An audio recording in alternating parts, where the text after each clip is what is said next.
அன்பர்களே, இப்போ நம்ம மிதுன ராசிக்கு குரு பயிற்சி பலன் பார்க்க போகிறோம். இப்போ மிதுன ராசியில் என்னென்ன நட்சத்திரங்கள் வரும் அப்படின்னு பார்த்தோன்னா, மிருகசிரீஷம் 3ஆம் பாதம் 4ஆம் பாதம், திருவாதிரை 1 2 3 4 பாதங்கள், புனர்பூசம் 1 2 3ஆம் பாதங்கள். இது வந்து மிதுன ராசியில் வரும். இப்போ மிதுன ராசிக்கு பலன் பார்க்குறதுக்கு முன்னாடி இப்போ வந்து குரு வந்து 14 மே 2025 ரிஷபத்திலேருந்து மிதுனத்துக்கு பயிற்சி ஆவார். ராகு கேது 18 மே 2025 ராகு கும்பத்துக்கும் கேது சிம்மத்துக்கும் வருவார். சனி 29 மார்ச் 2025 கும்பத்திலிருந்து மீனத்துக்கு பயிற்சி ஆவார். ஓகே, இப்போ மிதுன ராசிக்கு குரு பார்ப்போம், பலன் பார்ப்போம். பொதுவாகவே ஜோதிடத்தில் என்ன சொல்லுதுன்னா, ஜென்ம குரு போராட்டமான காலம். ராமரே வனவாசம் போனது ஜென்மகுரு காலத்தில் தான். ஜென்மகுரு காலத்தில் மன தைரியம் குறையும் அப்படின்னு பொதுவாக ஜோதிடத்தில் ஜென்மகுருக்கு பலனாக சொல்லப்படுது. ஆனால் நான் இப்போ உங்களுக்கு என்ன பலன் சொல்ல போகிறேன் அப்படின்னா, இந்த மிதுன ராசிக்கு குரு வந்து 7க்கும் 10க்கும் அதிபதி. அவர் வந்து ராசியில் வந்து உட்கார்ந்துருக்கார். அப்போனா கேந்திராதிபதி கேந்திரத்தில் உட்கார்ந்துருக்கார். ஒரு கேந்திராதிபதி கேந்திரத்தில் இருந்ததுன்னா அதுக்கு பேர் ராஜயோகம்னு அமைப்பு. ஓகே, இப்போ இந்த குருவானவர் இந்த கலத்திரஸ்தானத்தை பார்க்குறார். அவர் வந்து 7ஆம் அதிபதி, அவர் ராசியில் இருக்கார். இதுக்கு என்ன பலன் சொல்லப்படுது அப்படின்னு பார்த்தோன்னா, கணவன் மனைவி ஒற்றுமை அதிகரிக்கும் அப்படின்னு சொல்லப்படுது. திருமணத்துக்காக வேண்டி காத்திருந்தவர்களுக்கு திருமணம் கைகூடும் அப்படின்னு சொல்லப்படுது. அதுக்கப்புறமே இந்த குருவானவர் 10ஆம் அதிபதி குரு வந்து ராசியில் உட்கார்ந்துருக்கிறதுனால உத்தியோகத்தில் கண்டிப்பாக வேலை இல்லாதவர்களுக்கு வேலை கிடைக்கும். அதுக்கப்புறமே இங்கே சனி வந்து ஆல்ரெடி 10ஆம் இடத்துல இருக்கார். அப்போ 10ஆம் அதிபதி ராசியில் இருக்கார், சனி வந்து 10ல் இருக்கார். அப்படின்னா என்ன ஆகும்னா, கடின உழைப்பு மூலம் உங்களுக்கு வந்து அங்கீகாரம் கிடைக்கும் அப்படின்னு பலன். வேலையில் வந்து ஆனால் வேலை சுமை வந்து கண்டிப்பாக அதிகரிக்கும்.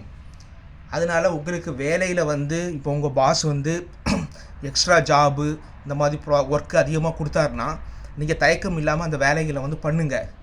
அப்போ வந்து உங்களுக்கு வந்து அது மூலமாக அங்கீகாரம், வேலையில் பதவி உயர்வு இந்த மாதிரி இதெல்லாம் கிடைக்கும். ஆனால் கண்டிப்பாக வேலை சுமை அதிகரிக்கும். அதுக்கப்புறமே இந்த குருவானவர் 5ஆம் இடமான பூர்வ புண்ணிய ஸ்தானத்தை பார்க்குறாரு. அப்போ அதுக்கு என்ன பலன் சொல்லப்படுது அப்படின்னு பார்த்தோன்னா, குழந்தைக்கு வேண்டி காத்திருந்தவங்க இல்லைன்னா குழந்தை விரும்பியவர்களுக்கு குழந்தை வரன் கண்டிப்பாக கிடைக்கும். அதுக்கப்புறமே பெற்றோர்களுக்கு அவங்களோட பிள்ளைகள் மூலம் சந்தோஷம் கிடைக்கும். பிள்ளைகள் வந்து உங்கள் மேலே அன்பாக இருப்பாங்க. அப்புறம் பிள்ளைகளுடைய படிப்பு நல்லாயிருக்கும். அதுக்கு பிறகு பூர்வீக சொத்து பிரச்சனை ஏதாவது வில்லங்க ஏதாவது இருந்ததுன்னா அது உங்களுக்கு கைகூடும். அப்புறம் இந்த குருவானவர் இந்த 9ஆம் இடமான பாக்கியஸ்தானத்தை பார்க்குறாரு. அப்புறம் இந்த கேதுவும் பாக்கியஸ்தானத்தை பார்க்குறாரு. இந்த குரு கேது ரெண்டுமே ஆன்மீக கிரகம். 9ஆம் வீடும் ஆன்மீக வீடு. இந்த குருவும் கேதுவும் சேர்ந்து இந்த 9ஆம் வீட்டை பார்க்குறதுன்னு என்ன பலன் அப்படின்னு கேட்டாங்கன்னா, தெய்வ வழிபாடு அதிகரிக்கும். நீங்கள் தெய்வ வழிபாடு, குலதெய்வம் கோயிலுக்கு நீங்கள் போயிட்டு வர உங்களை நீங்கள் விரும்பியது அல்லது வேண்டியது உங்களுக்கு கிடைக்கும். இது வந்து பாக்கியஸ்தானம். அதனால் உங்களுக்கு அதிர்ஷ்டங்கள் கைகூடும் எப்போ நீங்கள் தெய்வத்தை வழிபடும் போது. அதுக்கப்புறம் ஏன்னா குரு பார்க்க கோடி நன்மை. குரு வந்து எப்போவுமே 9ஆம் வீடு, இந்த 5ஆம் வீடு, அதாவது இந்த பூர்வ புண்ணியஸ்தானம், இந்த பாக்கியஸ்தானம், அதாவது வந்து இந்த அறம் சார்ந்த வீடுகள்னு சொல்லுவாங்க. இந்த மாதிரி தர்ம வீட்டை பார்க்கும்போது உங்களுக்கு ஆன்மீகம் வந்து தெய்வ வழிபாடு வந்து இன்க்ரீஸ் ஆகும். அது மூலமாக சுப பலன்கள் கிடைக்கும். நீங்கள் வந்து பயப்பட வேண்டாம். அதுக்கப்புறமே உங்களுக்கு 12ஆம் இடத்துல வந்து வீண் செலவுகள் அதெல்லாம் கொடுத்துருப்பாரு. இங்கே ஜென்மத்தில் வந்ததுக்கப்புறமும் செலவுகள் வந்து கட்டுக்கோப்பாயிரும். படிப்படியாக வந்து நீங்கள் அதிகமாக வீண் செலவு பண்ணிகிட்டு இருந்ததெல்லாம் கட்டுக்கோப்பில் வரும். இது வந்து உங்களுடைய பொது பலன். இப்போ உங்களுக்கு பலன் பார்த்தீங்கன்னா, ஜென்ம குரு கர்மஸ்தானமாகிய தொழில் ஸ்தானத்தில் வந்து சனி, அப்புறம் வந்து பாக்கியஸ்தானத்தில் ராகு, முயற்சி ஸ்தானத்தில் கேது. இப்போ உங்களுக்கு வந்து டோட்டலாக இப்போ என்ன பலன் அப்படின்னு பார்த்தோன்னா 72%. அதாவது உங்களுக்கு கேது 3ஆம் இடத்துக்கு கேது வாழ்க்கை உயர்வை கண்டிப்பாக கொடுப்பார். 9ஆம் இடத்து பார்வையான 9ஆம் இடத்துல ராகு இருந்து 9ஆம் இடம் பார்வையினால், அதாவது குருவும் கேதுவும் பார்க்குறதுனால உங்களுடைய வாழ்க்கை வந்து இந்த மே 14 2025க்கு அப்புறமும் நல்லாயிருக்கும். ஓகே, இப்போ இது எல்லாமே பொது பலன் தான். இந்த 4 கிரகத்தை வச்சு உங்கள் ராசிக்கு சொல்லியிருக்கிறேன், அடிப்படையில் சொல்லியிருக்கிறேன். நீங்கள் வந்து என்னுடைய வாட்ஸ்அப் நம்பரும் இங்கே கொடுத்துருக்குறேன்.